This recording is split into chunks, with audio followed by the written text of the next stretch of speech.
getting on there. Oh, you're good.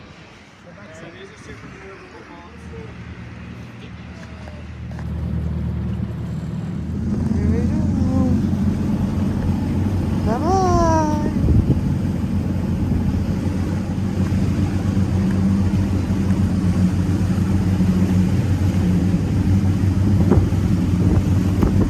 Wind will be interfaced for a little bit, but on the way back. So this right here, where we're floating, is an area that they call the wind yard, wind dock. So the Humber River, and we're going to go up a little bit of it, is 150 kilometers long, and all the paper mill to get their wood, they're just going to put wood on the side of the river, give it a kick, throw it into the river, and then float it downriver, and we'll get corralled at the mouth of the river, and then drag with the boat down here. So you didn't have to bring in any wood by land at all. This area right in this cove, like all the way, covering the whole area, basically where your cruise ship is, will be filled with fog right up to the warehouse. So like many areas, the cruise ship docks in the industrial part of town, and it takes the most scenic place and puts it right in the middle. But it's important to realize that Brook wouldn't exist without this place. Water came in and with the flood fell in and assigned all those homes to the managers. So if you were a mill manager back then, you would have been on those streets, and everybody else sort of spread out by rank. Not really like that anymore. So the outskirts are a nice place to find. But right up to this, pretty much up until the 80s. Still a lot of housing and family.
I'll take a blanket and stuff if anybody needs it. Some ponchos for the wind. Is that going to go all good, or do you want a blanket? Let's see what we got. Let's see what we got. Need a blanket. Sure carved 4 to 5 arms in it. So this is the Humber arm that has the most population. The depth is usually 200 to 450 feet, like 300 is a pretty average depth. The deepest part is 1200, but right now we just went from 190 feet to 100. So you can actually see the bottom right here. The reason for that is because off to our left is Brook. And then at like 11 o'clock, that's Waterfall. So those wide valleys. And then ahead of us is the river. So all that brings a lot of sediment down with it. And as the tide comes in here, the tide comes in like a counterclockwise direction. So it comes in on this side and out on the other side. And as the tide meets the fresh water coming out, all the sediment drops out. So we just got to be really careful on this part. That's a big name that refers to Bay of Islands. The most direct translation for it is waters away from the Humber. So we use the Humber basically as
logs came down and they floated down the river, they would all get caught along the full length of these. So they're called booms, and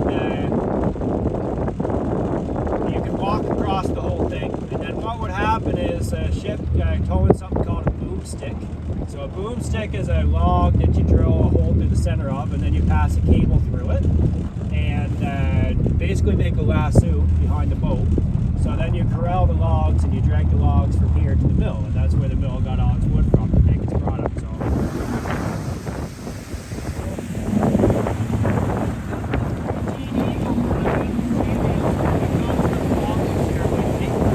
What's going on is that eagles, they mate for life. They live for about 25 years, and towards the end of June, they tend to cast their young off from the nest. But an eagle takes 5 years to reach maturity and for it to get the white spot on its head. And so these piers became really good habitat for Arctic terns. And about a month ago, all the terns left. I didn't know what was going on. And recently, I've been seeing a big female eagle around here. And there's two males that have been fighting with each other too. So they're deciding they're going to live with the mom and dad and pick them out. And they kicked ospreys out of the area. So they're really causing they're kind of similar to a duck. What is it called? It's called a cormorant or shag. So there's quite a glutton population of these things because they aren't tasty. So these things don't have a ton of predators. Humans aren't one of them. Because has anybody had a saltwater duck before? So like a saltwater duck and a freshwater duck tastes very different. A freshwater duck is way better because the saltwater's got it's like gammier.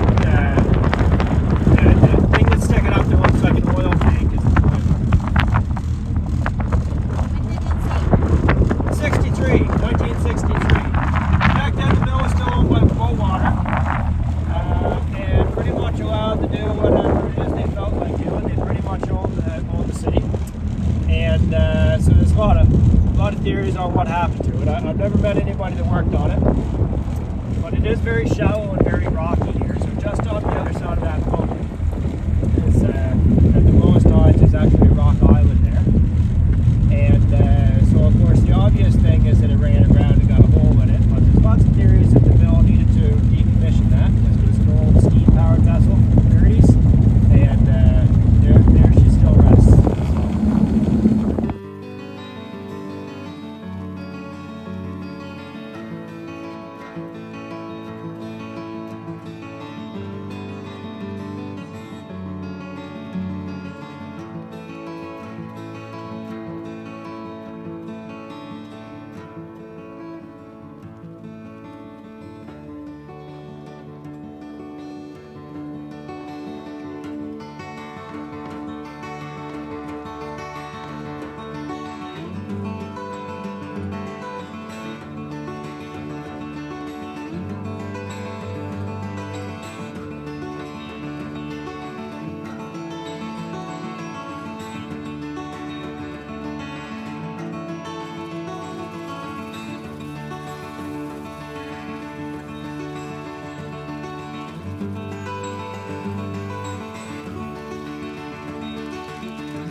That is a dogberry tree. So they have beautiful flowers in the spring, white flowers, and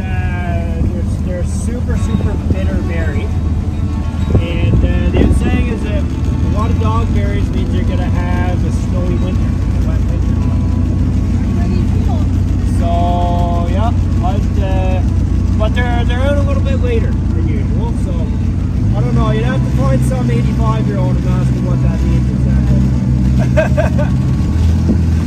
But, so yeah, it's dogberry trees, and the first trees have just started changing color. Like you'll notice, like there's one just up here on the right, and this only just hit on Sunday when the first ones I started noticing.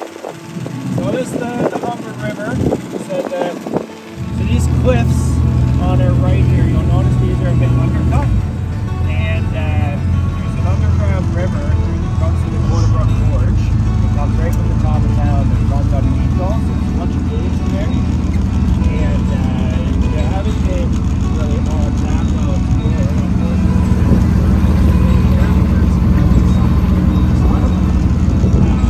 But it's not that the river underneath those rocks is about 7 feet.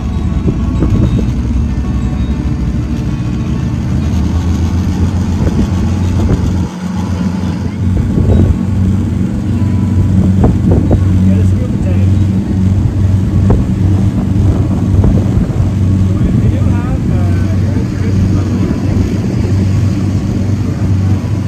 yeah, so the current is coming down, and then the whirlpool usually happen when there's a pool. So, like, the average regular depth along here is like a 20 cars where it's 20 feet. But then if there's a 40-foot hole, the water will rapidly drop. So that's really cool.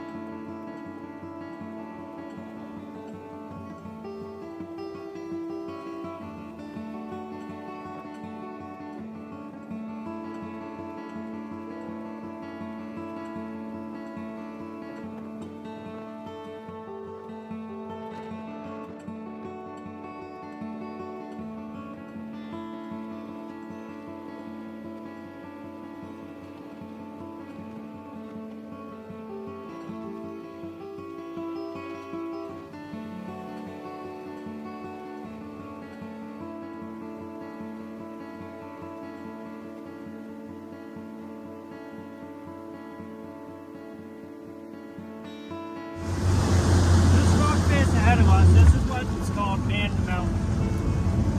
So this is part of the Appalachian Mountain Range, and as well as a period of plate tectonics that happened about 450 million years ago to thrust that upward. And I lived here for about 10 years before I saw the man, and I was convinced that there was no man in that mountain. But I've since looked at pictures of it and had somebody draw it on a picture, and now I don't understand how I never saw it. So usually about half the boat is like, oh my goodness, yeah, it's right there right away, and the other half won't see it until, 3 cruises from now, and you're looking through your photos and you realize, oh, it's right there. So it looks to me like you're looking a little bit too far left. So the way to see it is look at pretty much right there, yeah. So pretty much you look at where like the orange soil kind of goes up and it makes a triangle of where it meets the rock face that's facing us. Also, the easiest way to see it is the old man has a feather in his cap, and also has, like, if you can imagine what a really stereotypical cartoon witch looks like, that has a really long chin that's almost curved. That is a very, very prominent chin and a very prominent nose. That's the way to see it. But either way, so the story is up ahead of us in the river is Shelburne Island. So there's a set of rapids there that close to a class 3 section of rapids, so it's very difficult to get on that island. And the local lore is that there was a Spanish ship in the 1860s, so the ship part did happen for sure. There was a shipwreck, and the locals who lived there at the time went to help out, and they were met with guns. So they thought that was a little bit odd, and the boat took the last surviving little launch that it had, like its spare boat, and went upriver. It went in the arm, and so families all along the bay will have this in their stories as well, that they saw people rowing. And that really didn't make any sense,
country, and part of the deal was that the federal government was going to build Trans-Canada, extend the Trans-Canada Highway, but they built the Trans-Canada right on top of the railbed. And so now the problem is now not economically feasible to be shipping all the goods 800 kilometers across the province one by one on a truck, and we have nowhere to put railway. Where the highway is there, you can see by the cliff sides that it would be massively expensive to blast all those and build a railway through. So, had something, didn't work, got rid of it, got something else, now that's not working, and we don't have the original thing we needed. So, anyway. But it makes for a very, very scenic drive because it goes, it's very curvy and, it goes through an area as the highway usually would.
Isn't the eagle, that's one of the adults, actually.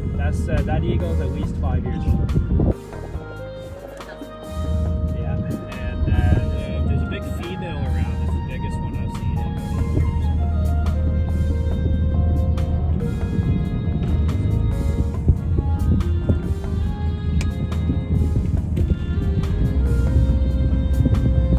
Yeah, concentrating on this. I don't know if you guys know this, there's rock I'm going to put underneath us right over there.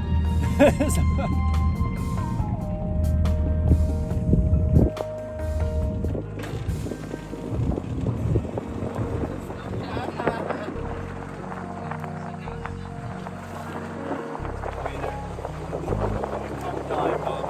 they see us quite a bit. We don't get to, when they're not in their nest, we can get quite close to them. They don't mind, but they stay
There's a single bunk in there, and a table and a beer fridge.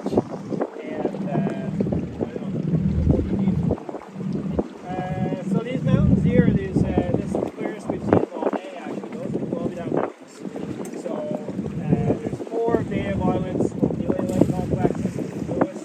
Hills is the tallest point of the province, right behind those ones. Goes up to the Dromie Downs, the North Arm Hills. You can see when you go out there all the way that way. And then you've got Brook River. So there I've got the tablelands.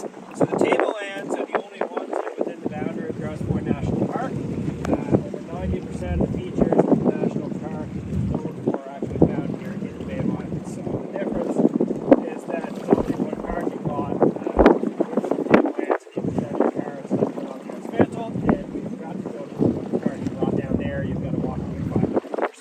So they have a national park, and we don't want to raise awareness of that. You can that's what we're here, visitation. There's a meadow point here on the north side. So these North Shore communities, so that's the north side. The north side exists because it's one of Brook, but also Woods Island is the large flat one. That's where everybody used to live. The government reset that. So it's 1,000 people there. The North Shore belongs to there because in the 1860s, the French ship that kept sailing in, pointed out everybody did.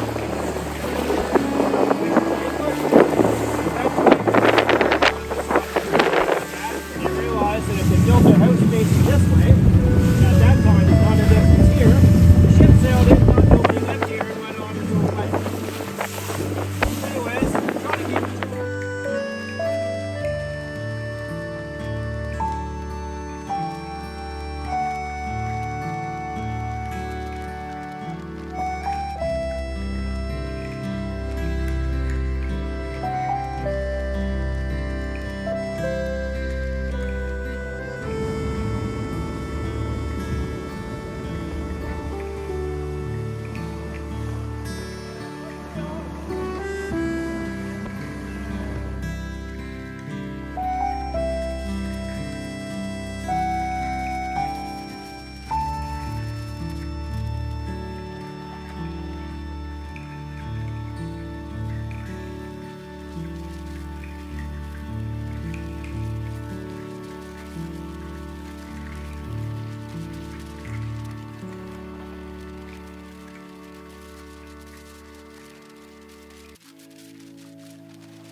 good meat. I am the captain now. Say my name. Say my name.